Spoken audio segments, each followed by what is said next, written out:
Hi friends, welcome to Cook with SD channel. இன்னைக்கு நம்ம என்ன பார்க்க போறோம்னா நாட்டுக்கோழி ஃப்ரை. ஹலோ friends, இன்னைக்கு நம்ம என்ன பார்க்க போறோம்னா நாட்டுக்கோழி ஃப்ரை எப்படி செய்யலாம்ங்கறத. அதுக்காக நாட்டுக்கோழி உப்பு மஞ்சள் போட்டு வேக வச்சு எடுத்துருக்கு. மிளகாய் கூட்டு கொஞ்சம் எடுத்து வச்சிருக்கேன். பெப்பர் மிளகு பொடி பண்ணி 1 டீஸ்பூன் எடுத்து வச்சிருக்கேன். தாளிப்புக்கு சின்ன வெங்காயம் கொஞ்சம், வரமிளகா 2, இஞ்சி பூண்டு, கருவேப்பிலை, கொத்தமல்லி தழை. வாங்க தாளிக்கலாம். அடுப்பை வச்சுக்கலாம்.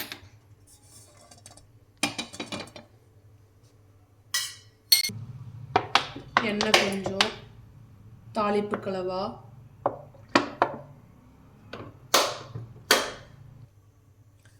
எண்ணெய் காஞ்சிருச்சு. கடுகு கொஞ்சம் போட்டுக்கலாம்.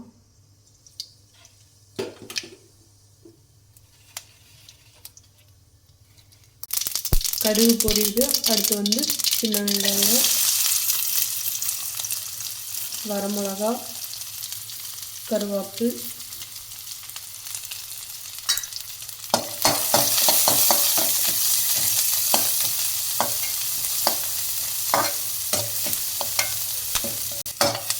இப்போ இஞ்சி பூண்டு தட்டி எடுத்துருக்குறோம், அதை ஆட் பண்ணிக்கலாம்.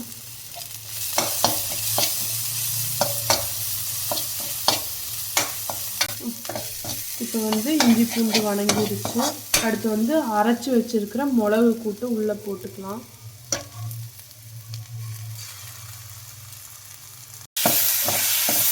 மிளகு கூட்டுக்கு மல்லி, ஜீரகம், வெங்காயம் போட்டு அரைச்சி எடுத்துருக்குறோம். அதுதான் இப்போ ஆட் பண்ணியிருக்கோம். இப்போ இதோட கொஞ்சம் சால்ட் ஆட் பண்ணிக்கலாம்.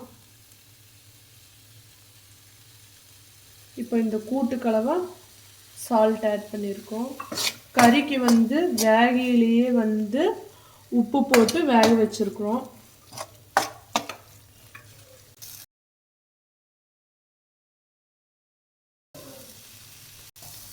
மிளகு கூட்டில் கறியை ஆட் பண்ணிக்கலாம். பச்சை வாசம் போயிடுச்சு.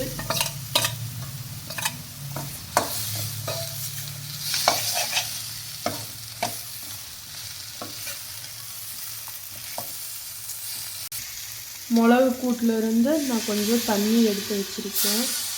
இதை ஆட் பண்ணிக்கலாம்.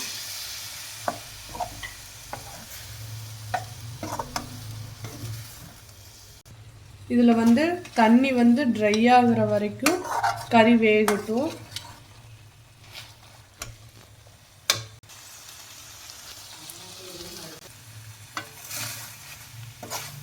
அடி பிடிக்காம கிளறி விடலாம்.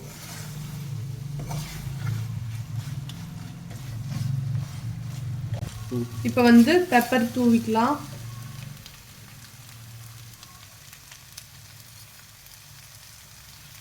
மல்லித்தலை,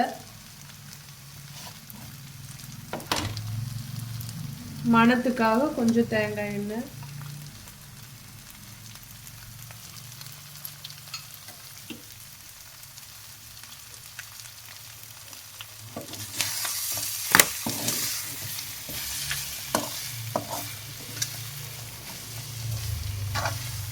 இப்போ சுவையான நாட்டுக்கோழி ஃப்ரை ரெடி ஆயிடுச்சு. இந்த மாதிரி வீட்டில் ஒரு டைம் செஞ்சு சாப்பிட்டு பார்த்துட்டு கமெண்ட்டில் சொல்லுங்கள். Thank you friends. அடுத்த வீடியோவில் சந்திப்போம். Bye bye.